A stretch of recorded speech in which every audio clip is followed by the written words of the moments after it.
ಪ್ರಿಯರೇ, ದೇವರು ಒಳ್ಳೆಯವರು, ಒಳ್ಳೆಯದನ್ನೇ ಮಾಡುವವರಾಗಿದ್ದಾರೆ.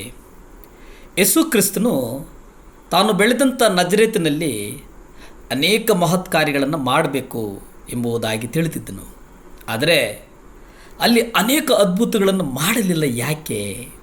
ಸತ್ಯವೇದ ಹುಡುಕ್ತಾ ಹೋದಾಗ ಅಲ್ಲಿ ಕಂಡುಕೊಳ್ಳುವಂಥ ಒಂದು ವಿಷಯ ಏನಪ್ಪ ಅಂತಂದರೆ, ಅಲ್ಲಿನ ಜನ ಅಪನಂಬಿಕೆ ಎಂದಿದ್ದರು. ಅಲ್ಲಿನ ಜನಕ್ಕೆ ನಂಬಿಕೆ ಇರಲಿಲ್ಲ, ಅಲ್ಲಿನ ಜನಕ್ಕೆ ವಿಶ್ವಾಸ ಇರಲಿಲ್ಲ. ಆ ಕಾರಣಕ್ಕೆ ದೇವರು ಅಲ್ಲಿ ಅದ್ಭುತವನ್ನು ಮಾಡೋದಕ್ಕೆ ಆಗಲಿಲ್ಲ. ಅಪನಂಬಿಕೆಯ ಕಾರಣದಿಂದ ಆತ ಮಿತಿಯುಳ್ಳವನಾಗಿರಬೇಕಾಗಿ ಬಂತು. ಅಪನಂಬಿಕೆ ಎಲ್ಲದಕ್ಕೂ ಶಕ್ತನಾದಂಥ ದೇವರ ಕೈಯನ್ನು ಕಟ್ಟಿ ಹಾಕಿದಂತೆ ಆಯಿತು. ಈ ಕಾರಣದಿಂದ ದೇವರು ಮಾಡಬೇಕೆಂದಂಥ ಅದ್ಭುತಗಳೇನಿದೆ, ಆ ಅದ್ಭುತ ಕೃತ್ಯಗಳೇನಿದೆ, ಅವು ಅಲ್ಲಿ ನಿಂತೋದವು.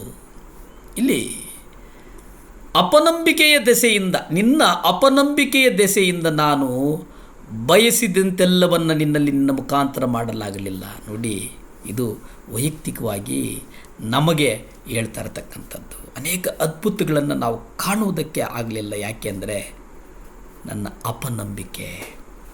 ನಂಬಿಕೆ ಮನುಷ್ಯನಿಗೆ ಭಾಳ ಮುಖ್ಯ. ಆದರೆ ಇಲ್ಲಿ ಕರ್ತನು ಅಪನಂಬಿಕೆಯ ಕುರಿತು ಮಾತನಾಡುತ್ತಿದ್ದಾನೆ. ನಿನ್ನ ಅಪನಂಬಿಕೆಯ ದೆಸೆಯಿಂದ ಯಾರ್ಯಾರು ಈ 7 ಲ್ಯಾಂಪ್ ಚಾನಲನ್ನು ನೋಡ್ತಾ ಇದ್ದೀರೋ, ಯಾರ್ಯಾರು ಕರ್ತನನ್ನು ಹಿಂಬಾಲಿಸ್ತೀರೋ, ಯಾರ್ಯಾರು ಆತನ ಜೊತೆ ನಡೆಯುವಂಥವರಾಗಿದ್ದೀರೋ, ಅವರಿಗೆ ದೇವರು ಹೇಳ್ತಾ ಇರ್ತಕ್ಕಂಥ ಮಾತೇನಪ್ಪ ಅಂದರೆ, ನೀನು ಅದ್ಭುತವನ್ನು ಕಾಣೋಕ್ಕಾಗಿಲ್ಲ. ಆದರೆ ಆ ಅದ್ಭುತವನ್ನು ನೀನು ಯಾಕೆ ಕಾಣೋಕ್ಕಾಗಿಲ್ಲ ಅಂತಂದರೆ, ನಿನ್ನ ಅಪನಂಬಿಕೆಯ ನಿಮಿತ್ತ. ನಿನ್ನ ಅಪನಂಬಿಕೆ ಏನಿದೆ, ಆ ಅಪನಂಬಿಕೆಯ ನಿಮಿತ್ತ ನೀನು ನಂಬಿಕೆಯನ್ನು ಬಯಸಲಿಲ್ಲ. ಅಂದರೆ ನೀನು ಅದ್ಭುತವನ್ನು ನೋಡೋದಕ್ಕೆ ಸಾಧ್ಯ ಇಲ್ಲ. ಆ ಅಪನಂಬಿಕೆ ಇತ್ತು ನಿನ್ನಲ್ಲಿ, ಅದ್ಭುತವನ್ನು ಕಾಣೋದಕ್ಕೆ ಸಾಧ್ಯ ಆಗಲಿಲ್ಲ. ನಮ್ಮ ಈ ಲೋಕದಲ್ಲಿ ಜೀವಿತದ ಅಂತ್ಯದಲ್ಲಿ ಇದನ್ನು ನಾವು ಕಂಡುಹಿಡಿದ್ರೆ ನಮ್ಮ ಹೃದಯದಲ್ಲಿ ಎಷ್ಟು ದುಃಖ ಇರೋದೆ. ಈಗಾಗಲೇ ಇದರ ಕುರಿತು ಆಲೋಚಿಸುವುದು ನಾವು ಒಳ್ಳೆಯದು. ಹೊಸದಾಗಿ ಹುಟ್ಟಿದ ತರುವಾಯ ನಾನು ಅನೇಕ ಸತ್ಯವಾದವನ್ನು ಅಭ್ಯಾಸಿಸುವ ಗುಂಪಿನಲ್ಲಿ ಅನೇಕ ಜನರನ್ನು ನಾನು ಗಮನಿಸಿದ್ದೇನೆ, ಮಾತಾಡಿದ್ದೇನೆ. ಆದರೆ ಅವರಲ್ಲಿ ಸತ್ಯವೇದವನ್ನು ಓದುತ್ತಾರೆ, ಗ್ರಹಿಸ್ತಾರೆ, ಆದರೆ ನಂಬಿಕೆ ಕಳೆದುಕೊಂಡಿದ್ದಾರೆ.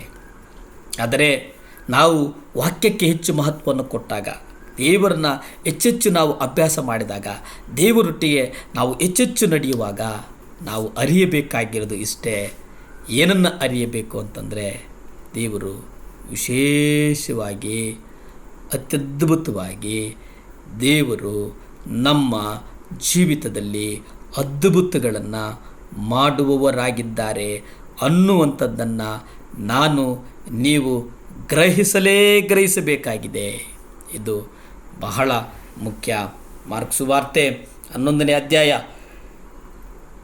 24ರಲ್ಲಿ ನಾವು ನೋಡ್ತೇವೆ, ನೀವು ಪ್ರಾರ್ಥನೆಯಲ್ಲಿ ಏನನ್ನಾದರೂ ಬೇಡಿದ್ದೀರೋ ಅದನ್ನು ಹೊಂದಿದ್ದೇವೆ ಎಂಬುದಾಗಿ ನಂಬಿ. ಅಂದರೆ ನೀವು ನಂಬಿಕೆ ಇರುವಂಥ ಪ್ರಾರ್ಥನೆಗಳನ್ನು ಈಗ ಮಾತಾಡಿದ್ವಿ.